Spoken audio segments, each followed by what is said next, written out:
Hi, I'm Tim. Welcome to our channel, and thanks for logging on. Today we're discussing the Omega Speedmaster 57 Trilogy Chronograph. You can see and you can purchase this limited edition of 3,557 pieces, the anniversary watch, on our website. Subscribe to our YouTube channel if you enjoy these videos, and please click on the card in the upper right-hand corner of the screen at any time during this video to see our full sales listing for this watch, with additional accessories included in the sale, high-resolution images for your desktop, and naturally complete pricing details for this 1957 CK2915 tribute. Now, of course, CK2915 was the original in 1957, when the watch debuted alongside the Railmaster, the Seamaster 300, and, truth be told, the less-remembered Ranchero, as part of a water-resistant utility watch lineup for Omega. Now, of course, this watch is heritage inspired, but I want to emphasize, having handled all three of the trilogy for 2017, I have to say this is the one that hews most closely to historical precedent and most nearly parallels the original watch. Now, it is fairly true to size. Across the wrist, it is 38.6 millimeters from 3 to 9, not inclusive of crown or chronograph pushers, because this is the only one of the trilogy that has a plexiglass crystal. It's a little bit higher. You get that gorgeous off-axis domed distortion that you would have seen on the original in 1957, and it adds a little bit of height, such that this one at approximately 14.5 millimeters has some chunk to it.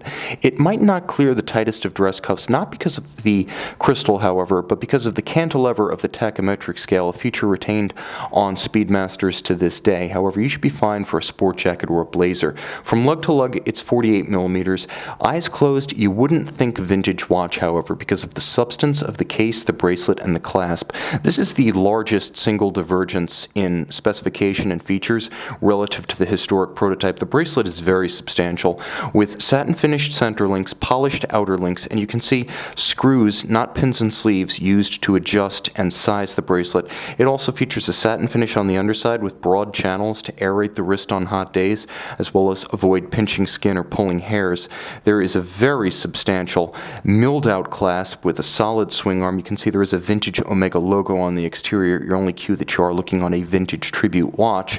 Inside, however, technology obtains once again with a push-button slider that allows you to perform micrometric adjustments without resort to a jeweler's tool or a watchmaker. When closed, and it closes with a satisfying snick, it features twin triggers, so you must depress both to open it up. Not friction fit, not a clamshell. This is a very secure, reassuring, robust, and feature-rich modern clasp. Now, moving back to the case itself, you can see that it's simple, but it does feature a handsome differentiation of line with a solid, beautifully arced case band of satin-finished metal. There is a flaring, polished bevel along the shoulder, and then the lug hoods themselves are polished on top. There is a high polish Omega vintage logo crown, small details count here, polished pump style pushers, and of course Omega is fond of saying that the 1957 CK2915 was the first chronograph to feature an externally mounted metal tachymetric scale rather than a printed scale on the dial itself. That's present and correct, moving inboard past the Hesselite crystal, which is Omega's proprietary term for thermoplastic.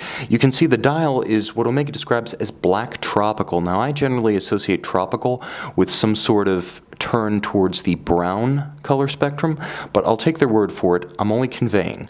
Now, you can see that the patina is of the vintage radium style. It is superluminova, both on the printed indices as well as the Dauphine and Broad Arrow vintage style hands at center. So you have that look of a vintage 1957 Speedmaster that is aged gracefully over the years, but you get the same luminescent punch that you would get from superluminova. Now, you can see the registers themselves also feature the vintage evocative alpha style hands, and there is both vintage Omega marquee printing and Omega applied logo not printed at 12 o'clock.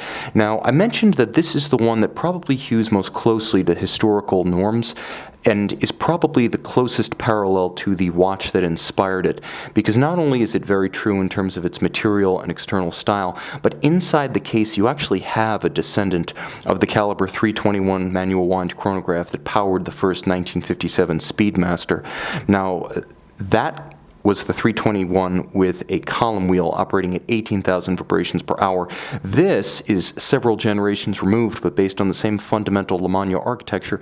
It's the caliber 1861, 21,600 vibrations per hour, still manually wound, and it both feels and sounds good when you wind it, so it has that critical feature of any manual wind movement. 48-hour power reserve, cam chronograph, very, very tough. This movement is still used in the Speedmaster Professional moon watches in NASA inventory to this day.